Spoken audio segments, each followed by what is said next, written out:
नमस्कार, स्वागत है आप सभी का सरकारी ऑर्डर चैनल में। आज हम बात करने वाले हैं अपडेटेड रिटर्न के बारे में, जो एक नया सेक्शन इनकम टैक्स डिपार्टमेंट ने जोड़ा है 139(8)(a, जिसके अंदर अब आप 2 साल और आगे तक भी अपनी इनकम टैक्स रिटर्न भर सकते हैं। यानी कि अगर आप 2021-22 की बात करें तो 25 तक आप उसकी रिटर्न भर सकते हैं। तो किस प्रकार भर सकते हैं, क्या क्या इसके अंदर आपको कोई पेनल्टी लगेगी या नहीं लगेगी, या क्या इसका प्रोसेस होगा, किस प्रकार से इसे भरा जा सकता है। आइए इन सब सवालों के जवाब के लिए चलते हैं अपने कंप्यूटर स्क्रीन के ऊपर। तो ये इनकम टैक्स डिपार्टमेंट ने अभी रिसेंटली 1 जनवरी 2023 को ये सेक्शन ऐड करके ऑनलाइन इसको चढ़ा भी दिया है। अब आप ऑनलाइन अपनी रिटर्न फाइल कर सकते हैं अगर आप प्रीवियस ईयर की रिटर्न किसी वजह से नहीं भर पाए हैं। तो अब ये 2025 तक आप इस रिटर्न को भर सकते हैं। तो क्या होगा इसका प्रोसेस और क्या है इसका पूरा तरीका। तो ये 2 साल के लिए मैंने आपको बता दिया, 2 साल के लिए इसे अलाउ किया गया है। From the ending of your return, जो फाइलिंग ईयर की रिटर्न की डेट थी रिलेवेंट ईयर की, उसके 2 साल आगे तक आप रिटर्न भर सकते हैं। इसको आईटीआर यू नाम दिया गया है। ITR you. अभी जो ये रिटर्न है ये एक्सेल फॉर्मेट में ही डाउनलोड करके आप ऑनलाइन भर सकते हैं। आप इनकम टैक्स की साइट पे जाएंगे, अपना लॉगिन करेंगे, तो आई जो फॉर्म्स, ऑफलाइन फॉर्म्स होते हैं, उसके अंदर आईटीआर यू आपको मिल जाएगा। उसका प्रीफिल डाटा आप लेके भर सकते हैं। पर उन सबसे पहले आप जान लें कि आप किस कंडीशन में सिर्फ ये रिटर्न भर सकते हैं। क्या इसके लिए कोई कंडीशन है भी या नहीं, और क्या आप इसमें रिफंड पा सकते हैं कि नहीं पा सकते हैं, या क्या है इसकी पूरी जानकारी, तो बताता हूं मैं आपको। जो अब हम एक एग्जांपल के साथ इसे समझने की कोशिश करेंगे कि फाइनेंशियल ईयर 2021-22 की अगर किसी की कोई इनकम है, सन 2021-22 फाइनेंशियल ईयर में किसी की कोई इनकम है, फाइनेंशियल ईयर असेसमेंट ईयर के लिए मैंने एक अलग से वीडियो डाल रखी है, उसको मैं डिस्क्रिप्शन बॉक्स में भी लगा दूंगा। आप वहां से जाके भी देख सकते हैं अगर आप इसे समझना चाहते हैं। तो हम आगे चलते हैं। असेसमेंट ईयर, तो किसी की कोई इनकम है 1 अप्रैल 2021 से लेके 31 मार्च 2022 तक, तो उसका जो असेसमेंट ईयर होता है 2022-23 होता है। तो उसको जो रिटर्न फाइल करनी होती है अपनी, 139(1) सेक्शन होता है जिसके अंदर हम अपनी रिटर्न फाइल करते हैं। 31 जुलाई 2022 तक उसको अपनी रिटर्न फाइल करनी होती है। अब किसी कारणवश अगर वो बंदा 31 जुलाई 2022 तक अपनी रिटर्न फाइल नहीं कर पाता, ये सैलरीड क्लास के लिए है। 31 अक्टूबर 2022 हो गई, जो कंपनीज होती हैं जिनका ऑडिट होता है उनके लिए होती है।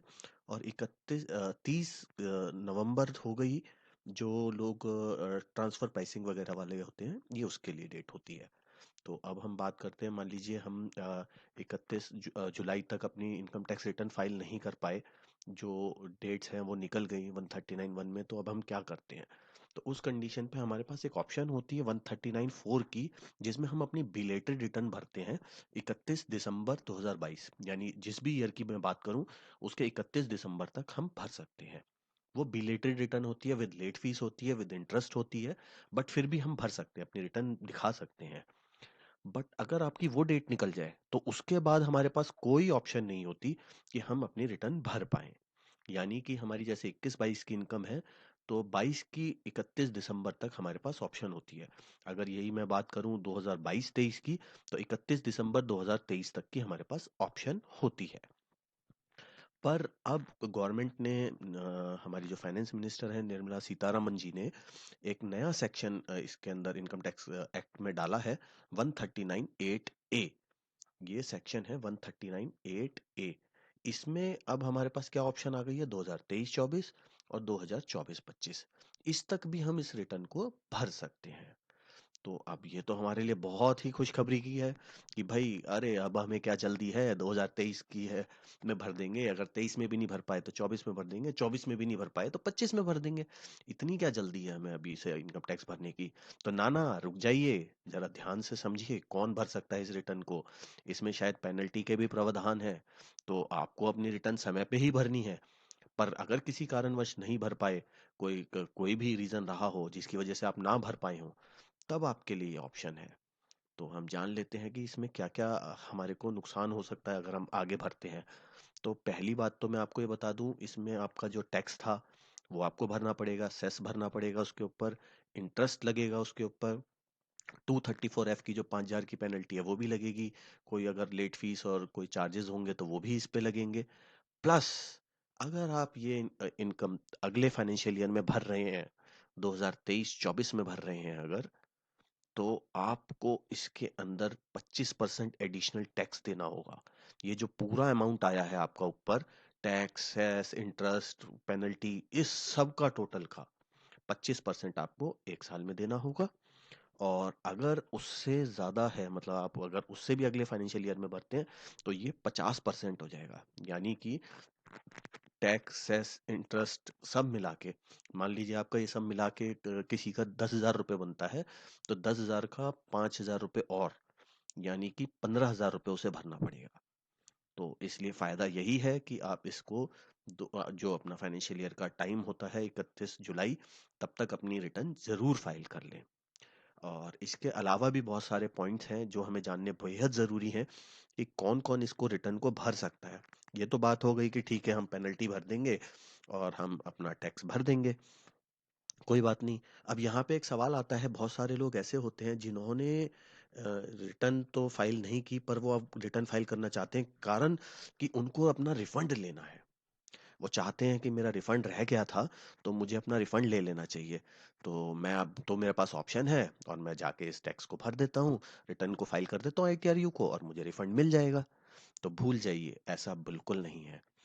ऐसा कुछ नहीं होने वाला है। अगर आपका कोई भी रिटर्न है, कोई पैसा आपका रिफंड बन रहा है, तो आप इस रिटर्न को फाइल नहीं कर सकते हैं। उसके अलावा और कौन कौन फाइल नहीं कर सकता? अगर आपके बिजनेस या उसमें लॉस है, लॉस मीन्स वही, अगर आपकी इनकम कम करना चाह रहे हैं या लॉस है, तो आप इस रिटर्न को फाइल नहीं कर सकते हैं किसी भी कंडीशन में। अच्छा, एक सवाल ये आता है कि जिसने पहले रिटर्न फाइल कर दी है, जैसे मान लीजिए असेसमेंट ईयर के समय पे या बिलेटेड रिटर्न में किसी ने अपनी या टाइमली रिटर्न फाइल कर दी है, तो क्या वो ये बिलेटेड अपडेटेड रिटर्न भर सकता है? तो हाँ जी, वो भर सकता है, पर सब्जेक्ट टू कंडीशंस वही रहेंगी कि वो अपना लॉसेस नहीं दिखा सकता, रिफंड के लिए अप्लाई नहीं कर सकता, कोई क्लेम नहीं कर सकता, रिफंड क्लेम नहीं कर सकता, ठीक है ना? अपनी इनकम डिक्रीज नहीं कर सकता। अगर उसकी इनकम कोई बढ़ी है तो वो दिखा सकता है, मगर डिक्रीज नहीं कर सकता है। उसके अलावा अगर आपके कोई सर्च हुई है या रेड हुई है, तो उस कंडीशन पे भी वो इस अपडेटेड रिटर्न को नहीं भर सकता है। कोई सर्वे हुआ है तो भी इस रिटर्न को नहीं भर सकता है। सर्वे से हमारा तात्पर्य होता है, जैसे बहुत सारी कंपनीज हैं तो वो TDS TCS भी भरती हैं, तो उसका भी कई बार सर्वे हो जाता है। बट अगर वो सर्वे हुआ है तो आप इसको भर सकते हैं, अदरवाइज आप इसको नहीं भर सकते हैं। सैलरीड क्लास की बात करूं, तो सैलरीड क्लास के केस में तो सिर्फ एक ही दो ही बात होती है कि भाई या तो उसका टैक्स कट गया होगा और वो उसका रिफंड चाह रहा है, तो वो बिल्कुल नहीं भर सकता। हाँ, अगर मान लीजिए उसका टैक्स कटा हुआ है, बराबर है, फिर भी वो भरना भूल गया था और वो भरना चाहता है, तो ये पेनल्टीज के साथ एडिशनल टैक्स भर के वो डेफिनेटली इस रिटर्न को फाइल कर सकता है। एक बार हम आगे चलते हैं और देख लेते हैं, दोबारा से इस चीज को रिवाइज कर लेते हैं कि कौन कौन नहीं भर सकता है, ठीक है ना? तो अपडेटेड रिटर्न कौन कौन भर सकता है? तो जिसको कोई भी एडिशनल इनकम शो करनी हो, मींस अपनी इनकम बढ़ा के दिखाना चाहता हो, तो ये जो घूम फिर के बात निकल के आती है, सिर्फ वही इस रिटर्न को फाइल कर सकता है। अपनी इनकम को घटा कम नहीं कर सकते हैं, ठीक है ना? किसी भी प्रकार का इसमें रिफंड वगैरह के लिए आप अप्लाई नहीं कर सकते हैं। कोई भी जो भी इंक्रीज भले ही हो जाए, डिक्रीज नहीं हो सकता है इसके अंदर किसी भी प्रकार से। और एक बात और है कि जो ये रिटर्न आपने एक बार अगर फाइल कर दी, तो इसको आप दोबारा नहीं कर सकते हैं। मींस 130 जो ये 8A वाला सेक्शन है, 139(8A), इसमें आप सिर्फ एक ही बार अपना अप्लाई कर सकते हैं, दोबारा नहीं कर सकते हैं। अ, चाहे आपने रिवीजन फाइल किया हो, कुछ भी किया हो, एक ही बार कर सकते हैं।